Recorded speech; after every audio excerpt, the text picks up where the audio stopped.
So, but I love the thing where we get to see it in that universe, and they're flopping at each other with their hot dog fingers, and then she opens her mouth, and it's just mustard coming out. It's just like, oh my God, this is so weird. Yes. I hope that universe doesn't exist, because an image of me with hot dog fingers and barfing up mustard, I don't like that image. Yes. Because that's too much like what my normal weekend is like.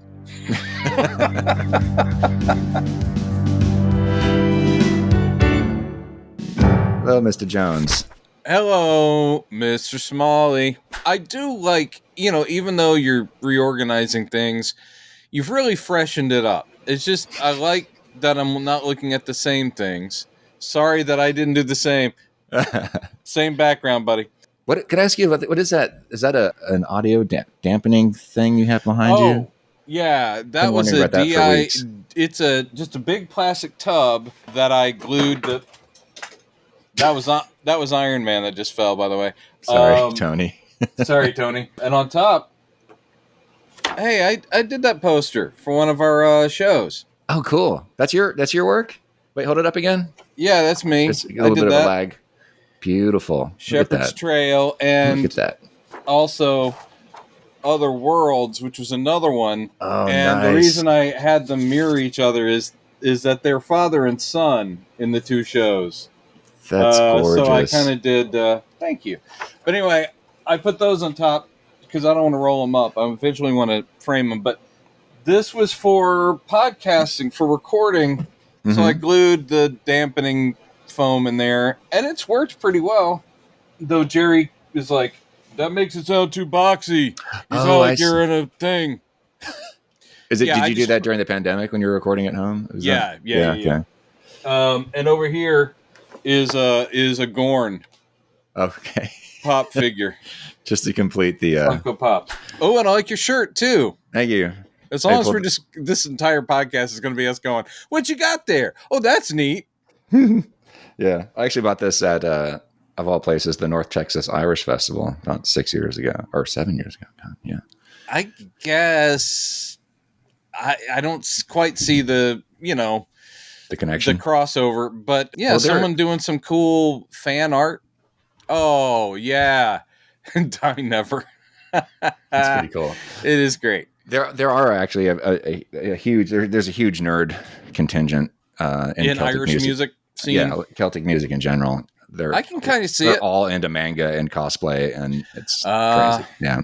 I will not say word one. There's no judgments here because, again, I'm the guy who just held up a Funko Pop Gorn. So, anyway, I've got lots of nerdy things, including, I think I showed you that, my Superman statue of Golden Age Superman. Oh, beautiful. Notice this, where his legs broke off and I super glued him back together in travel. Yeah. Shit. No, they put out years ago. They put out an anniversary special box set of a book by Les Daniels about Superman, like the whole history. Yeah. And in it, they included the statue, which is designed by Alex Ross, but based on classic, Schuster Superman. And this has been with me for so long. Oh, his head also cracked off, and I glued it back on. So it's really, it looked a lot better a long time ago, but my moving here was not so comfy. I didn't do that very gorgeous. Well. Oh, yeah. Oh, it's great. But anyway, so nerd stuff. Maybe this is just where we talk about our nerd stuff. You got nerd stuff behind you that we were going to talk about. Yeah, I guess, do we want to go into this now? Or yeah, why not? We'll talk about the movie first. Okay. So this was one of the first things I uncovered when I was moving shit around. All your porn? Yeah, essentially. The Beatles Anthology, of course, was a huge deal when it came out.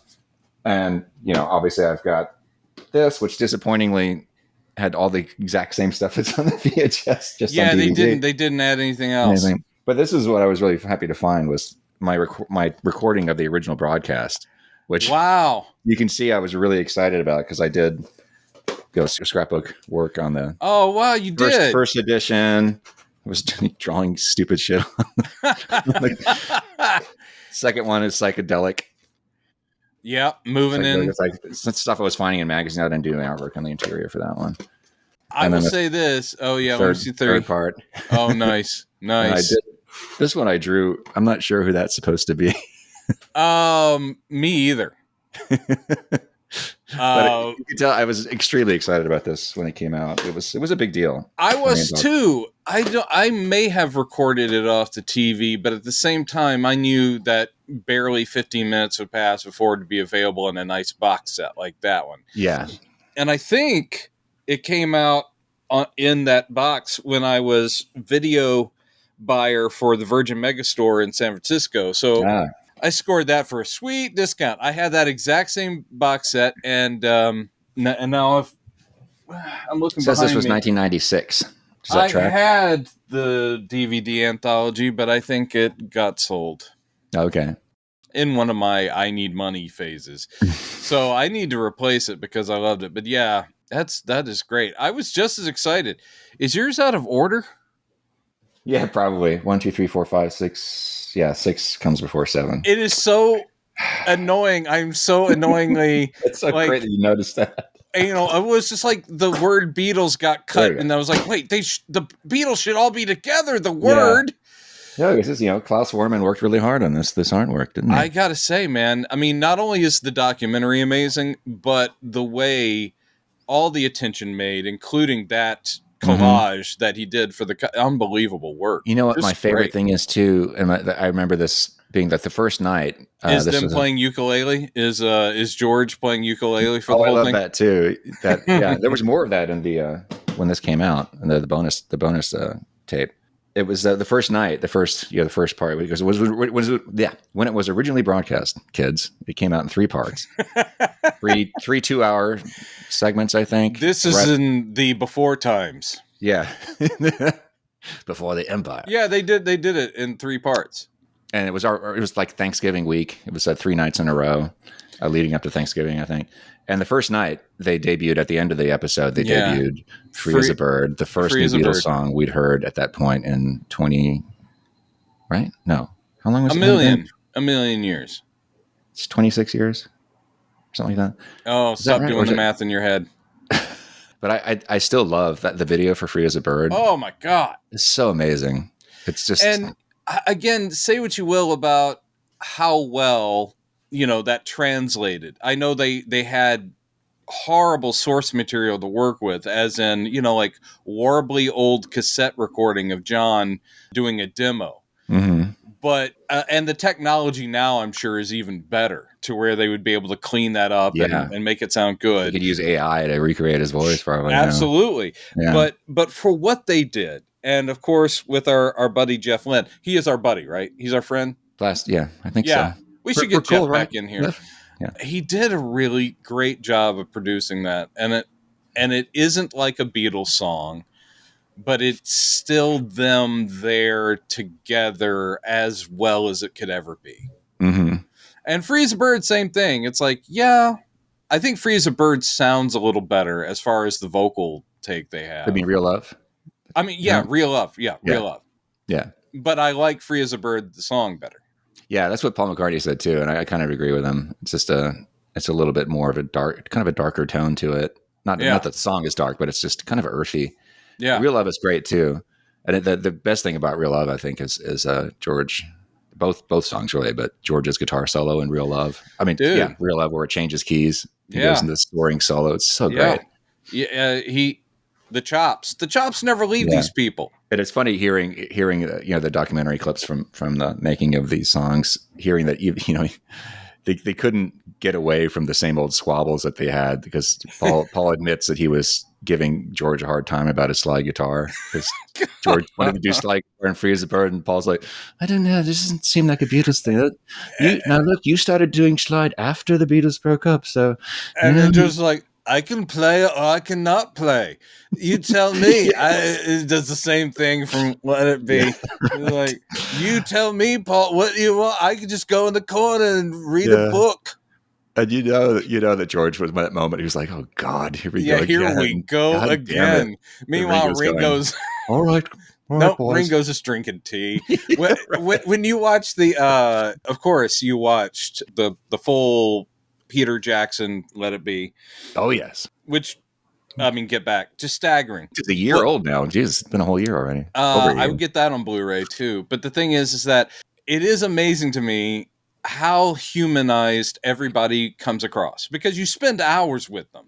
Mm-hmm. And it does soften the way everyone came off from I still like Let It Be, but Let It Be was truncated and they hit high points. When you see it as stretched out, and some people said Peter Jackson gave us too much. I'm like, no, it's just shut up. I know, shut up.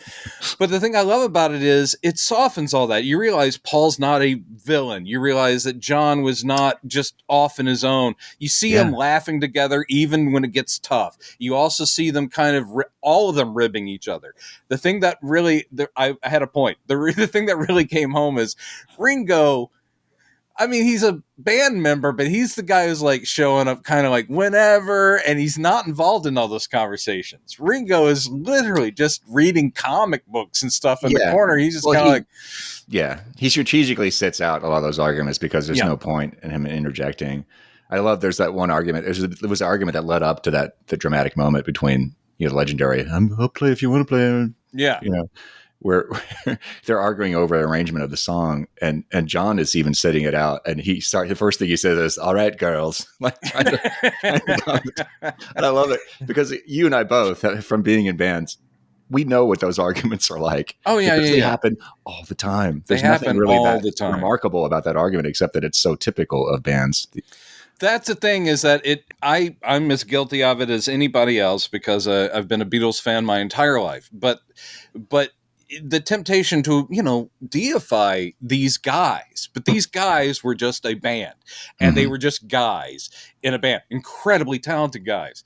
But I really liked spending all that time with them because of there's boredom in there. And then there's stuff where the thing that staggers is when they do just sit there and they start, and you're like, holy shit, that song literally is coming together right before our eyes. Mm-hmm. And it's not just Paul going, then do this, then do this. They're all like just falling into place. You're like, fuck, that's magic. But at the same time, 2 hours before that, I love the bit where it's like, you have George go like, I watched a science fiction program on TV the other night. It was pretty good. It's like, it was about these aliens that come. Oh yeah, should I watch that? Oh yeah, it's all right. I mean, it's like they're just jawing about nothing.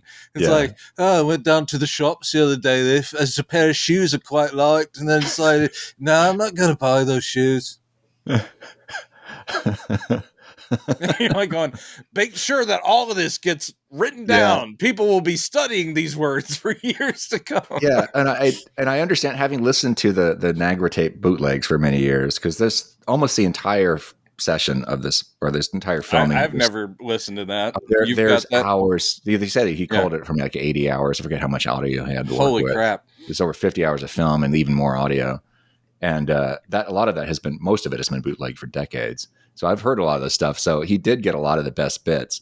Not all of them. There's still some stuff. There's one clip I remember hearing where Ringo's talking about the Johnny Cash at Folsom Prison record just to come out. He's like doing a Johnny Cash impression. And it's so great. It's so great. Because he was a huge country music fan, of course. Yeah. It's just stuff like little details like that are so just magical. Yeah, no, I loved it, and I loved McCartney 3-2-1 or whatever that was called. I will say, as a Beatles fan, and I don't know if you're we only have the two left, and I was very saddened, and this is actually a few years ago when they did Saturday Night Live, the 40th anniversary special. They had Paul McCartney there because he had done it, but they also had Paul Simon, who'd done it a million times. Mm-hmm. And they did a duet of, I think they did Wake Up Little Susie or something. And then maybe they did She Was Just 17. I mean, I think they did a couple of songs that were real easy, just acoustic. And it was the first time in years, because I deify Paul McCartney, and I'm sitting there going, it was the first time I finally heard age in his voice. Mm-hmm. Like he wasn't able to hit the notes, and there was a warble there, and it just made me sad. Like Paul Simon, Paul Simon's the same. I mean, it's not the instrument it used to be. But I thought that McCartney was going to go all the way to the grave sounding amazing because he has sounded like his younger self for so long. Mm-hmm. That it was 60s, I guess. Yeah, I know. And you know, his solo albums, though, of course, I'm sure they get produced. His solo albums, right. They must be produced to the nth degree, but he sounded pretty great all the way through. Like the stuff he did with the Fireman, that thing. I mean, it was like, wow, dude. Yeah. You're 70 whatever, and you're still great. And this is going back a ways now. This is like over 20 years. But when Run Devil Run came out. Yeah, Run Devil Run. That was, he was, he's about my age. He's probably younger than I am now. But he sounded like $1 million fucking bucks on that record. I know. Just especially, I mean, you're his heart out. Yeah. Yeah, that title track where he's like, Run Devil Run. You're like, holy crap. Yeah. Take care of your voice, Chad. That's what the point is. Take care of your voice. But it makes me wonder too, like, because I know he's been a lifelong pot smoker, and he did smoke for a long time too, like everybody in that from that era did. But I don't know how long he quit smoking cigarettes. But it makes me wonder, like, would his lungs have had more strength at his current age had he not been smoking his whole life? I mean, that's a possibility, but a logical thing to consider. But I also think it is just age. At some point, you're controlled. That's why a lot of singers, their vibrato, which is very controlled when they're younger, the warble comes in where they can't control it. It's just about the muscles can't do it. Yeah. And for instance, I'm a huge Elvis Costello fan. Also a huge Elvis Costello fan. I don't listen to everything he does because occasionally I'm like, yeah, all right. I'm glad you teamed up with those people for this thing. But he's always had a vibrato, a really great and interesting and unique one. Yeah. But now when he's singing, it's just like, wow. It's like he can't pull it back into the note it's supposed to be because it's so gone. Yeah. And I think it is just, unfortunately, our instruments fail us as we get older. Yeah. Which is why I pee almost every 8 minutes. I got to go right now. Yeah, we're doing an old guy podcast. This is great. Let's talk about age. But anyway, yes. I mean, it's good that we're being nostalgic because we have to be. And you found your VHS treasures. Yes. More where those came from. There's a tiny stack. Like, I only have a few left, and I don't have a VCR. Oh, VHS? Really? Yeah. I've got, and it's mostly things that I kept because they haven't been released on DVD. I'm like, well, I need that actually surprises me, but you've moved around a lot more than I have the past 20 years. So that makes sense that you would be leaving things behind or getting rid of shit. Yeah. Because I used to have, I mean, now it's almost all DVD and Blu-ray. Right. But there's this obscure Anthony Perkins film that I'm a huge champion of called The Fool Killer from like 1965, 64, black and white, weird little movie. And it has never had a DVD release. So I have that. I used to have Hero at Large, the John Ritter superhero movie. Yeah, you talked about that recently. Yeah. And briefly on one of the shows. I still love that movie, but I did find it was given a limited DVD release. So I was able to get a copy of that. And the front page, the original version of the front page from 1931, which was remade as His Girl Friday, where they swapped the gender of one of the characters. Great movie, His Girl Friday, but I love the front page, the play. So it was only on VHS for a long time and a really bad... but Kino Lorber, I think it was Kino Lorber, or Criterion, they did a release of His Girl Friday, where on one of the bonus discs, they had remastered the 1931, the front page. So you get both movies. You get the great Cary Grant, His Girl Friday, and you get the Dick Powell, Adolphe Menjou front page, all cleaned up so pretty. So now I can get rid of at least 2 of those VHS tapes. That's cool. I don't think I've seen either of those. You need to see His Girl Friday. I think the 1931 front page is it's brilliant because it's early screwball based on the play. And so that's great. And you've seen Hero at Large. It's been decades, but yeah, I'm sure I saw it when it came out. And, The Fool Killer, it is post him doing Psycho. So it's another role where is he a crazy killer or is he not? And it's set in the U.S. post-Civil War, and he may be a folkloric character called the Fool Killer, or he might just be a sort of PTSD vet of the Civil War who is killing people. And it's mainly about a young kid who's heard the story of the Fool Killer. Then he runs into this guy who protects him, Anthony Perkins' character, when he's running away from home. But he's also kind of people are dying around them, and they're being chopped with a big axe, like the Fool Killer supposedly kills people. It's not a gory film. It really isn't. It's more like a strange kids movie. But I love it. It's just weird. The end. Brendan's movie corner. Cool. Well, nice. Yeah. So do you have something to show us? Or I know you don't have VHS, but do you have any VHS? No. Well, I mean, as far as that goes, you've already shown us some stuff. Yeah, I mean, and that is all I have for VHS. It's a format mainly I miss because of what you did, which is back when we were kids, it was live TV broadcast. And I remember when we got our first VCR, I was like, this is the keys to the kingdom. Mm-hmm. Because I can record whatever it is, an episode of Miami Vice that I might miss because I have to study or I have a test tomorrow. Don't worry, I recorded that shit. I'm watching it tonight. Chunk. I'm going to watch the commercials that were airing at the same time. So the idea that, because Jerry and I talked about this on our podcast, is that impermanence is something we grew up with that really kids today, they don't have to worry about it because so much media is archived. Yeah. And digitized. Right. Which is at once amazing, but also kind of mind numbing. And there's a lot of noise now because of that. But it is kind of cool. Like we used to think back in the 80s, we used to think, God, wouldn't it be cool? We'd hear rumors about this great archival footage from some show, like Robin Hitchcock or something playing. And you'd get obsessed with trying to track it down. Yeah. And it was just a pipe dream most of the time. Like, I'm never going to find that stuff. I'd have to trade with some weird collector somewhere. Or now everything's on YouTube. Yeah. That was when I first, YouTube, that's how kind of YouTube for me first started off, was like, because a lot of people started putting up their archival bootlegs and shit that they had.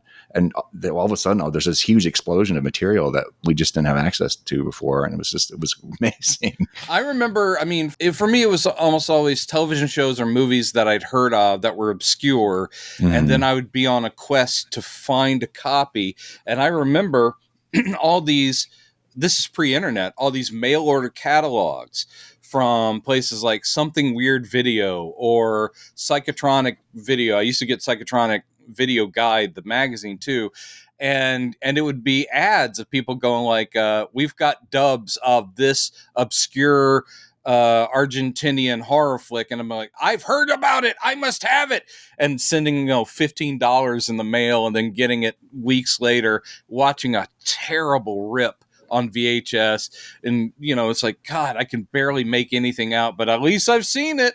Mm-hmm. Those were the days where it's like, and we didn't even have, the internet to like say, does anyone on a message board, has anyone heard of blah, blah, blah, blah, blah. Has anyone seen it? Does anyone know where I can get a copy of this thing? Say, no, you moron. No, you moron. No flame wars either. Why don't you search like everybody else? Yeah. But yes, I also, this is about archive.org, right? Oh, yeah. Yeah. Yeah. I think it was just a few years ago I saw that somebody had remastered, as in cleaned up, the first 4 hours of MTV. Like its first 4 hours of broadcast. Mm-hmm. And that was like, I was like, okay, I'm doing it. Yeah. And it's just for free on there. And I watched all 4 hours with the mistakes they made because it was live when they launched. And so you're watching the VJs going, I think that was Rod Stewart. And they're like, no, apparently that was Tommy Two-Tone. Sorry, you just watched that. And like, it was like, we're back. I'm sorry, what? Yeah. We're back. Oh, hey, all right. MTV, music television. And all the commercials and stuff. It was pretty great. I do get nostalgic for that stuff. And it is, that's also being older. But it is strange that kids today live in a time where whatever it is, they can just kind of find it. Yeah. And it's like something on a whim, like, oh, I've never heard of My Mother the Car. Oh, yeah. There's My Mother the Car. They're watching it in 2 seconds because someone put it up on YouTube or something. We are also in an age where HBO Max, because they're getting written off as a tax write-off, I saw that they have dropped all the Looney Tunes cartoons, and they have dropped several seasons of the Flintstones. So those are just not available anymore. Oh. Now, like, if you don't own them, you won't be able to find them. Does Warner Brothers own Hanna-Barbera? Yeah, they do. They do? Okay. Yeah, they bought up Turner Classic Movies. They bought up MGM. They bought up Hanna-Barbera. So, yeah, technically they own all that. They're probably going to remaster and, restore all that shit. I'm sure. Yeah. They're not like trying to hide them. They're just like going, we're going to make you want them, build demand. But yeah, that's that whole thing of so much stuff is disappearing off of HBO Max and people going like, I worked on that thing and now no one can watch it. Great. Yeah. You see all these tweets from people going like, that was several years of my life. Fuck you. Anyway. Yeah. That is the frustrating thing about streaming right now is that things come and go like that. Netflix too. They have things for a while and then the studios will take them back. So we never liked you anyway. They have a contract for a little while to show. Yeah. And shows are dropping. Like I saw that 1899, which I liked on Netflix. They're like, didn't get picked up for a second season. Yeah, I saw and John responded to that by going, "Oh, good. I won't even bother starting it." Like I was interested in watching it, but I'd never started it. And now that I know there won't be a season 2, why bother? I'm like, that's kind of one of the reasons. Similar reason why I checked out of Game of Thrones because I never started watching it when it was a big deal. And then the last season came out and everybody's going, this sucks. I'm like, well, I guess. Well, I would say, granted, I do think that last season you're like, oof. And even parts of the 7th one leading up to it. But on the whole, there's still major highs on the way there. I would say it's still worth watching, but that's me. Yeah. That's me. I do have a harder time with fantasy-based stuff, even though I was a fan of the Lord of the Rings stuff and the like. But I did watch the first half of that new Lord of the Rings thing. The House of Dragons? No, the Rings of Power. Sorry, Rings of Power. Yeah, Lord of the Rings, all at the same time. Yeah. But yeah, similar types of shows, and I thought I was amazed at how well produced Rings of Power was, but I did eventually start losing interest in it. Right, we talked about it briefly. That's exactly the same reaction I had, which was this looks great and it's very handsome. I got kind of bored. I where's Frodo? Yeah. Where's Bilbo? Where's Gandalf? They're teasing us with that character. Yeah, again, there's the guy who might be the younger character. Oh, might he be? Yeah, and it seems like at the end of the series they're saying, well, yeah, of course he is. But the long tease, this sort of J.J. Abrams style, long drawn out mystery box tease thing, I'm like, God damn it, come on. As far as I know, that will come back. They spent too much money on that to just abandon it. So I think there will be another season. Yeah. Well, maybe they'll listen to critiques and say, maybe we should pick up the pace a little bit. Yeah. That'll be nice. Let's jump a few hundred years into the future of the story. But I know they also don't have the rights to even call hobbits, so they're doing the Harfoots, which are relatives of the hobbits, because they can't even say the word hobbit. You're like, wow, legal battles are weird. Yeah, and they don't have the rights to the Silmarillion either, although they did mention the Silmarils in the story. Anyway. Don't they have the right? But yeah, it's just like at Marvel, because of Sony, Fox had the X-Men, so the MCU couldn't say the word mutant. Right. Until they bought Fox, and now they're saying mutant, and you're like, yay! Mm-hmm. Because before that, they were like, these powered people, the Powards, super, and I'm like, oh God, come on. And that's why we had an Inhumans TV show, because it's like, well, I guess we'll make the Inhumans our mutants. Right. That was not good. That's all I'm going to say. Oh, I never saw it. Yeah, I've heard that it was terrible. I thought the casting was pretty good, and they brought the guy who played Black Bolt on the TV show. Anson Mount. Yeah, Anson Mount was Black Bolt in Multiverse of Madness. Yeah. In the comics appropriate costume. Mm-hmm. I'm such a fucking nerd. That was a big moment for me.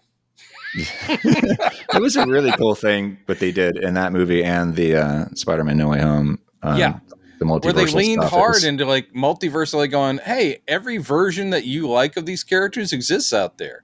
Yeah. It's like, it's like you're upset because Doctor Strange doesn't have the big crazy collar on his cape. Don't worry, there's a universe out there where he does have the weird things on his cape. And a ponytail. And the ponytail. Yeah, that briefly. We don't talk about that this episode. We do. We need to. But the thing I loved about that movie was that they gave us the conversations that we imagined might happen between those three characters. Like you say, they're going to talk about Tobey Maguire, Spider-Man, organic web shooters, and they do several times. You didn't make. And he goes, great. No, I'm really not that much of a scientist. And they're like going, it just comes out of you. Yeah.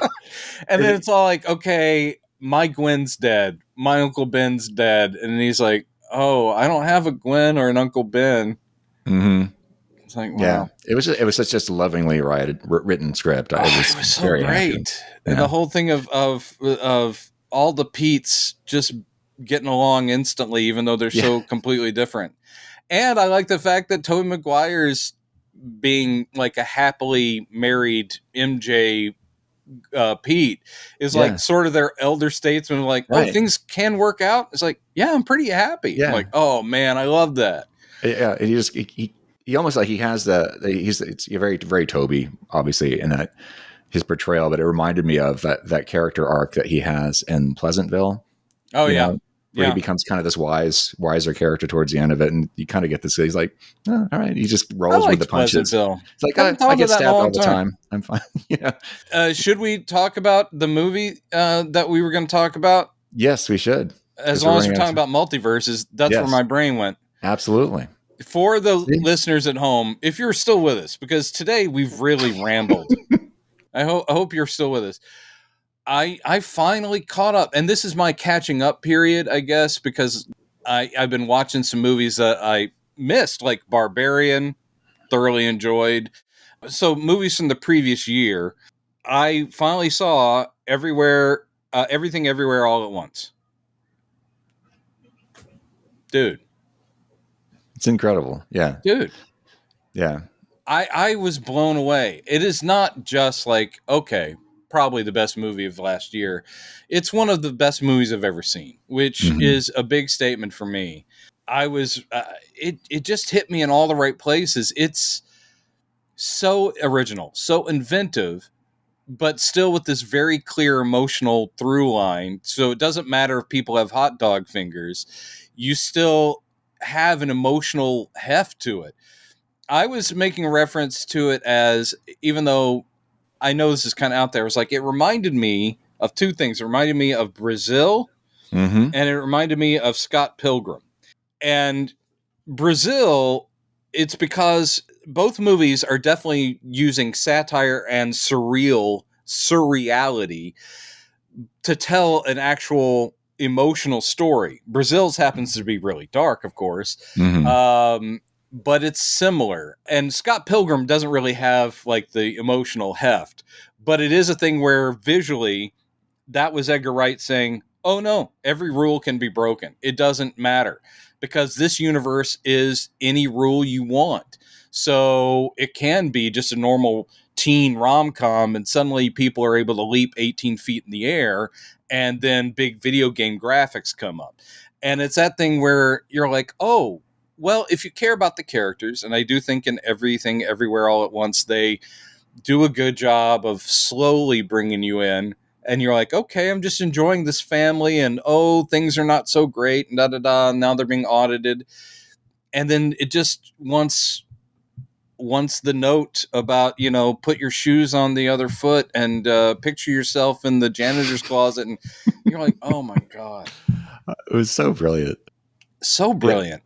Yeah. And I love that we get and this is the geeky, one of the geeky aspects of the film that's so much fun for people, especially for people our age, that we get Ke Huy Quan coming back on the big screen. And I'd read for years that he was a martial arts expert now. And it was like, God damn it, why isn't he in movies that I've seen? And why is he not in the indie movies, which we might be coming forward? They've been hinting at that. But he comes on, and he's not only is he back, and he's Kwan, he's fucking awesome, but he's playing essentially 3 different versions of the same character. They're basically different characters, at least 3. That actually and he's brilliant. They're different people, and he plays them all so brilliantly. And it's just great to see him like, you're back. Yes. Well, I mean, it's not that I was worried. I was also, I mean, it's not, I've avoided hype about it. I didn't even know, I actually didn't know that, that a lot of the side characters, I didn't know that this person or that person was in it. It's like, Jamie Lee Curtis, what? But at the same time, and I was very happy to see that James Wong was in it, because I'm like, I love that guy, and he's like 93, and I was convinced simply because he's so very old. I was like, was this his last movie? And then John's like, no, man, that guy's still alive. And he is always dependable, and he's great in it. But so I'm watching it, and I'm loving all that. But it hadn't been spoiled for me. I knew it had to do with the multiverse, and I knew that we would see multiple Michelle Yeohs, and she was going to be doing lots of different characters. So I knew he was in it, but I was sitting there going like, when it starts off, I'm like, man, he still sounds like a kid. And he's being like just this cute little nerdy middle-aged guy. And I'm like, well, that's great. I'm glad he can still do that.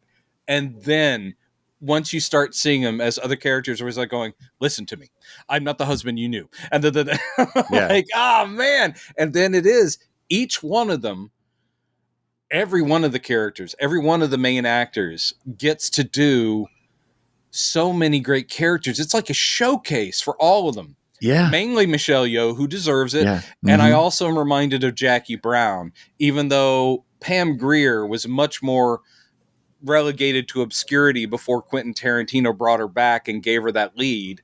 Michelle Yeoh never disappeared that completely.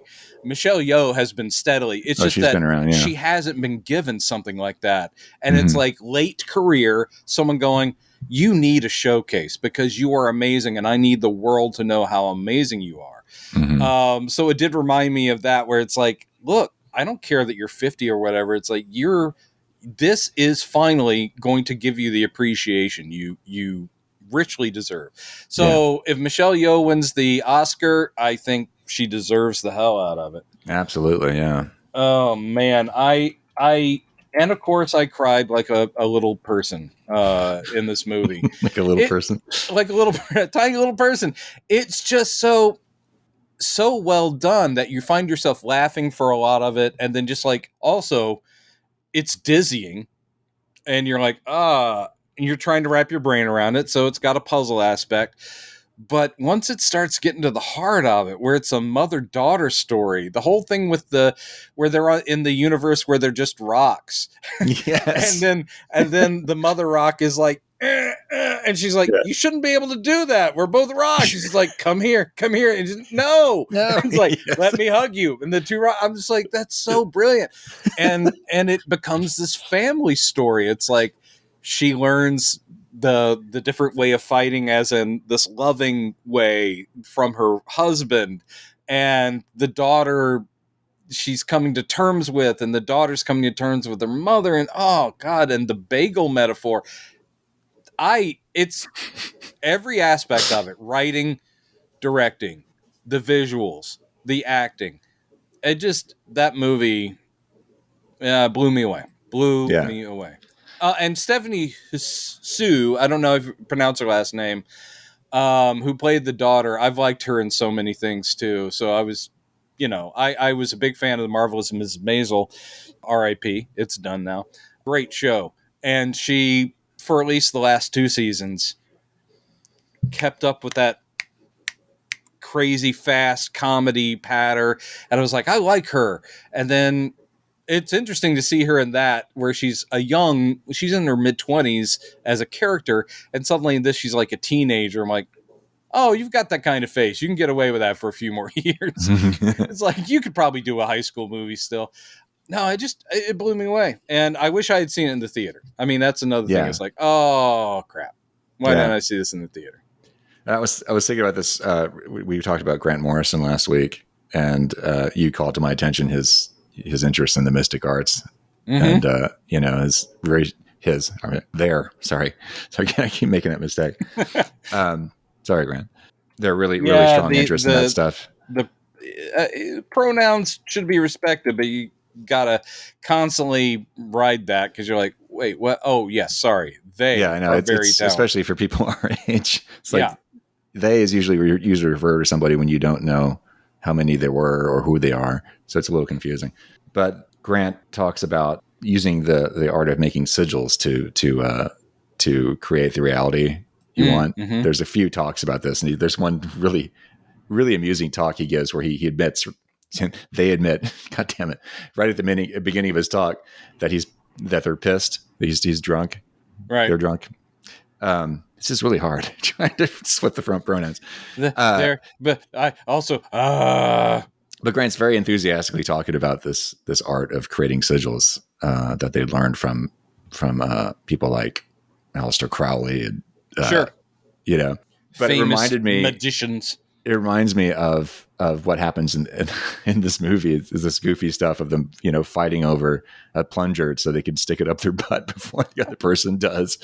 And that reminds me, it's like a really crazy version of the sigil, which is sort of the same kind of reality and acting magic that Grant talks about, that he's so enthusiastic about, that he really believes in too. That they believe in. But at first, the thing with the butt plug awards that she has behind her on her desk, where I'm looking at that and I'm going, oh, and I accept it as a joke because clearly she is this horribly officious person and she's broad, and obviously the awards that the IRS would give its employees would be shaped like butt plugs. You're like, oh, that's good. So I'm just laughing at that as a joke.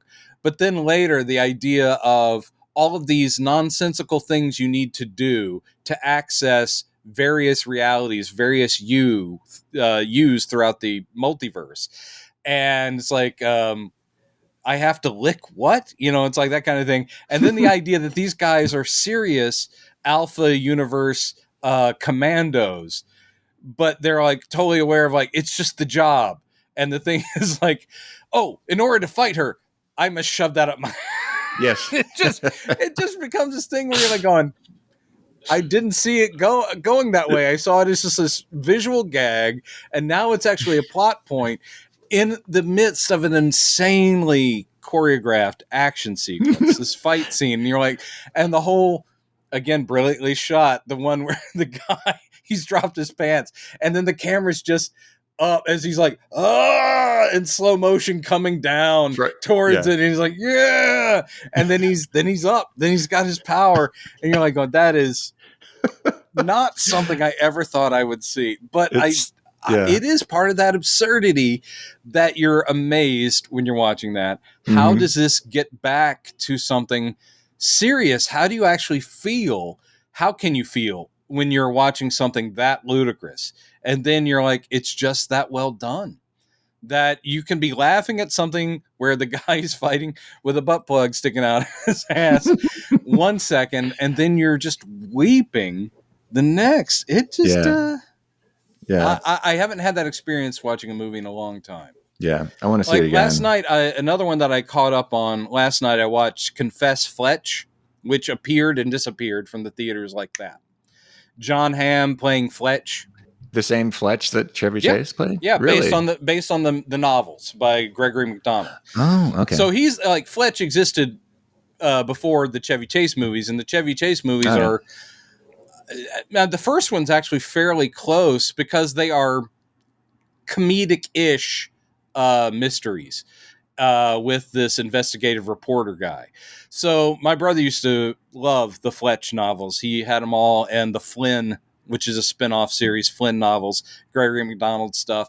But so John Hamm wanted to bring the character back, and it's a good, it's not Glass Onion, it's not Benoit Blanc, but it was solid. And to see John Hamm play very against type of like, he's the schlubby, still incredibly handsome because he's John Hamm, but schlubby, not quite detective kind of reporter guy who's kind of brilliant and is always funny and weird, was great. And I'm like, Cool. Man, we'll probably never get another one of those because it made no dent in the box office. I never heard of it. Yeah. Yeah, it's on streaming and it's on Showtime. And I'm sitting there going, you deserved better, confess, Fletch. And I'm glad I watched it. This is the time of year. I don't know if you're the same. Well, or at least I have not been going to the theater as much. I go for the Marvel movies. Yeah. But as far as going to actual cinemas, there's paranoia about health. There's also the expense, and I'm not living like a very rich dude these days. So I'm like, all right, I'll just catch things on streaming. And this is part of me like going like, ooh, that was good. What's next? Ooh, I watched Bullet Train. Oh, I enjoyed that. That was quite fun. What's next? That's what I'm doing these days. Using that voice. Yeah, of course. I'd say avoid Morbius. I have no plans to see that. But there's tons of I have more things on my list now. I want to see this Fletch thing you're talking about. Confess Fletch is quite entertaining. I will say Matt Smith is the best thing in Morbius, but it's just because he's having fun being a bad guy, and he's pretty great. He's great in everything he does. He's great in everything he does. Well, there you go. That's it. I've wrapped up the year's movies, and I do hope that everyone out there sees Everything Everywhere All at Once, and I hope it wins multiple Oscars. I do love the fact that when they go to the world that is where she's the successful martial arts movie star, that they use actual footage from like old press junkets she had done years ago, and it's like Crouching Tiger, yeah, and it's like, oh, that's really her. Yeah, and she's walking in front of posters, from her other movies. And you're like, oh, great. Yeah, it was that in that universe where Ke Huy Quan got to play yet another version of his character that was different from the previous two. Yeah, and he was sort of disaffected, depressed. He's successful, but he's depressed because he didn't have her. Right. He knows that there was a missing piece, and he's just sort of like, well, I'm serious businessman. It's like, it was really good seeing you. And she's like, wait. And the whole thing about, I just want you to know that I would have been happy just working in a laundry with you and doing taxes with you. And I'm like, stop it. Yeah. This and wonderful... I wasn't even crying. I was just doing this to my cheek. I don't know why. It's just a tick. What has this movie done to me? It was really awkward when I went to the grocery store. I'm like, no, I just watched Everything Everywhere All at Once. I don't know what this is. The wonderfulness of them, stressing the importance of communication and love between family members being at the heart of the whole thing, but also this appreciate what you have kind of message, but also this, you can do anything you put your mind to kind of message too. Like, the world is your oyster, stop telling yourself you can't do things because so-and-so and this and that, all of this. And this is beautiful, bagel. I was going to say nutshell, bagel. But and the fact that they go with those weird, this would be wacky if they did this. Well, let's do it. With the scene with the rocks and the bagel being realized and the butt plugs and just everything was like, screw it. If we think of it, it's going in the movie. And there's these great quotes too that are complete non sequiturs that, and Michelle Yeoh delivers them so sincerely that's why it works. But the thing, like, it's towards the end when she's coming to all these realizations and she goes, even in a world where you have hot dog fingers, you used to learn your feet. You learn to use your feet. And I'm like going, or you use your feet really well. Because the whole thing of like playing the piano with the feet. Yes. And I'm just like going, that is a sentence that has never existed before. Yes. And it's one of the most beautiful things, even in a world where you have hot dog fingers. And don't they allude to it before they actually show it? It's like mentioned as a thing, and then we actually go to that universe. Yes. Yeah. And we not only do we go to it multiple times throughout the rest. It plays a big part in the story. I love the fact that because like they're watching that romantic movie that has like the musical number and the dance in it. And I was like, why aren't they using like a real one? Like why aren't they using, and then it wasn't till later I realized, oh, they shot their own supposed musical film because we'll see it in the universe with the hot dog fingers again. And the beautiful princess who's dancing around, who, by the way, very talented actress who was in Glow, and also was just in Spirited, that Christmas movie that Ryan Reynolds and Will Ferrell did.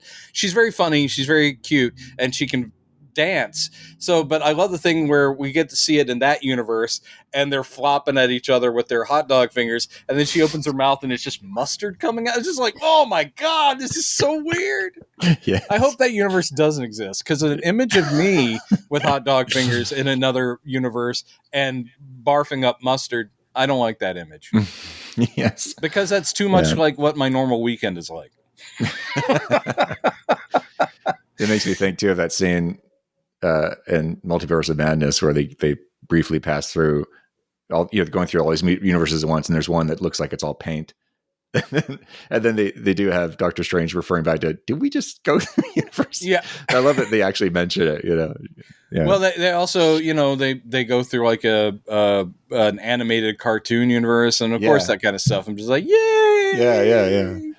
Yeah. Oh man, no, I absolutely love the hell out of that movie, and I guess now, as far as my year-end wrap-up, I guess I have to watch the Marmaduke movie. I didn't see that. There were a bunch of movies that came out this year I think I can skip. Yeah, I've seen a few in the theater. I mean, obviously, I saw the Marvel stuff, just like you said. I saw Black Adam, and I saw the Bowie thing, Moody and Daydream. Man, I am so sorry I missed that on IMAX. Yeah. It was. I think I told you when I saw it, it was depressing. The movie was amazing, and I really wanted to go see it again. You're depressing. That's right. I said it. Well, it was depressing because there was nobody else. I was literally the only person in the theater. What? Yeah. For a Bowie documentary that would have blown our minds. Was it the first? Was it towards the end of its run? Probably, yeah. Okay, yeah. All right. And it was a Sunday night or something like that. I don't like thinking of that movie playing to one person, even though it's a person that was going to thoroughly enjoy it like you. But geez, it's just weird how things have changed now. Because if that could come out in 1985 or 6 or something, people would have been lined up around the block for days. I really miss that too. Like it's definitely more convenient now, not having to wait in lines. Yeah. But I have such fond memories of like going to see movies at the Galleria, the theater that was down on the bottom floor where the ice rink was. Yep. And when there was a really big release, people would be lined all the way down around the ice rink, just waiting to buy tickets. I think Galleria is where I saw Batman 89 opening night.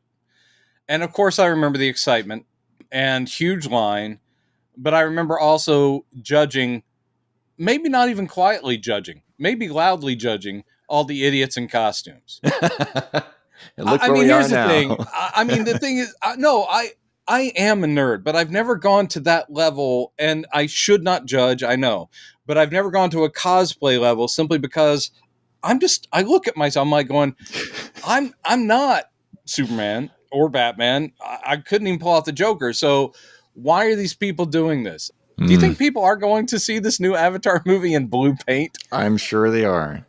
Sir, you're not wearing a shirt, but they don't wear shirts on Pandora. I'm a Na'vi. I'm not going to go see that, by the way. You're not? Sorry. No, I'm not. You're not, because are you boycotting Cameron or? I kind of am. I'm sick of that guy's ego, weirdly enough. And as I've said before, I liked the first Avatar, but I didn't love it. So therefore, I'm just like, I didn't ask for a sequel the day after the first movie came out.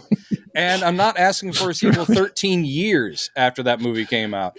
So even though it's making crazy records, I also didn't see Top Gun Maverick because the first Top Gun didn't do much for me. I'm happy people are loving it, but I'm like, again, I don't want to go back to the danger zone.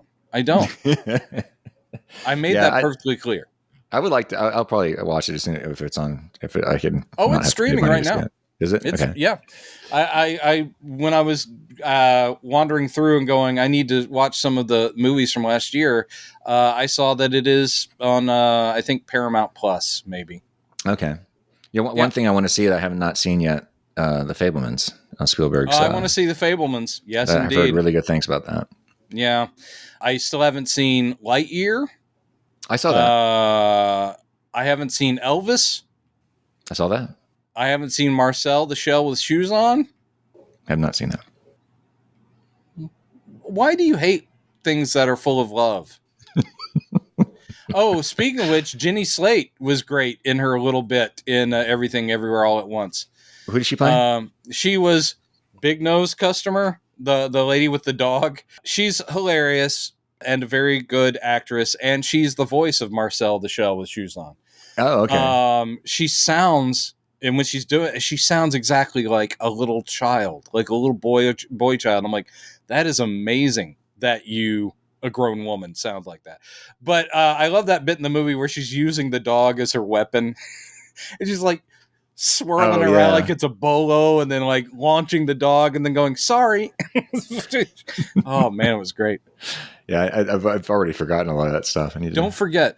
Never forget. It's only on Showtime right now, right? Is that the thing? Yeah, I signed up for the trial. I think that's how I saw it too. Yeah, I was trying to remember, how did I see it? Because I can't watch it now. How is it? Where am I?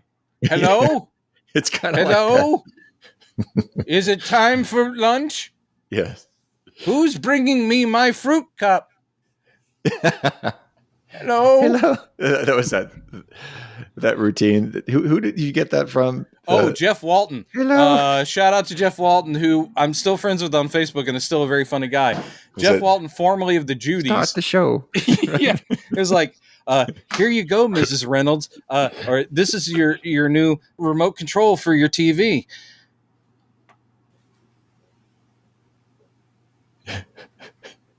Start the show. I'm going to go see my new friend down the hall.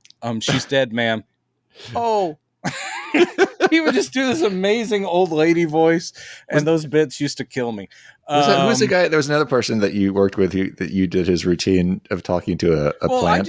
I just steal routines. Yeah. I think is what that was. Big Skinny Brown.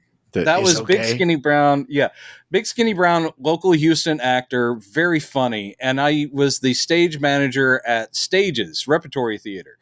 And so he was in a play, like a Thornton Wilder play or something. And when he's waiting in the lobby before he goes on, he's in costume, he would just do this act as a drunk guy. And he'd walk up to like the plastic plants in the lobby, and he would be talking to them like, it's okay. It's okay.